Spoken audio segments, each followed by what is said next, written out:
Setting up internet in Japan can seem confusing at first, but knowing your options makes it much easier.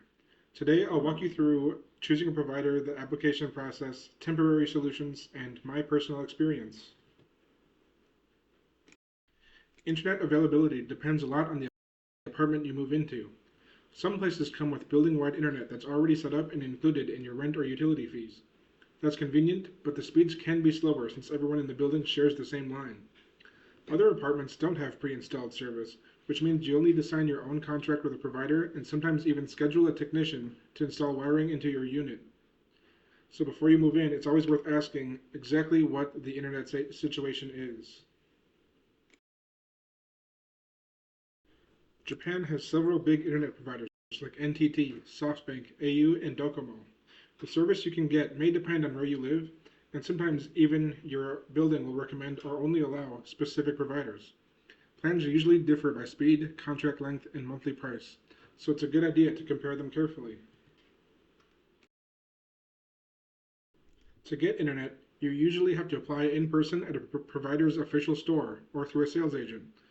You'll need documents like your residence card, proof of address, and banking information for automatic payments. Depending on your situation, installation can take anywhere from a few days to several weeks, so it's best to apply as early as possible after getting your bank account. Since home internet can take a while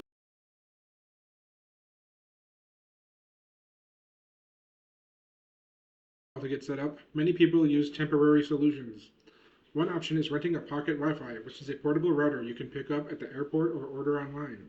Another option is using your smartphone's hotspot, though this depends on your data plan and can be costly. And of course, Japan has lots of cafes with free Wi-Fi.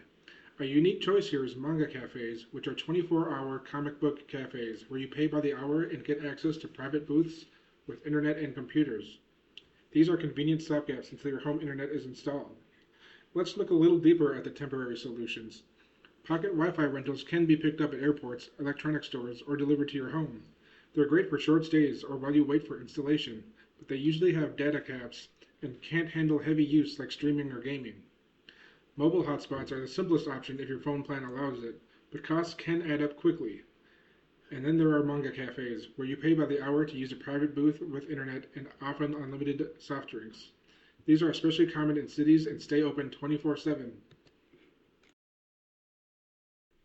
And of course, for your long-term solution, there are a few main options. Fiber internet, called Hikari, is the fastest and most reliable, but it requires installation, which can take time. Cable internet sometimes comes bundled with TV services and can be convenient if you use both. And then there's wireless home internet, which works without wiring. You just plug in the device. Each has its pros and cons, so the best option will depend on your needs and how long you plan to stay in Japan. In my own case, while waiting for internet, I relied on mobile hotspots and sometimes manga cafes to stay connected. Once I was settled, I decided to go with Docomo's 5G home product.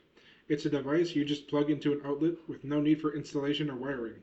For me, it was fast and stable enough for everyday use. It may not be the best choice for everyone, but it was a convenient solution in my situation.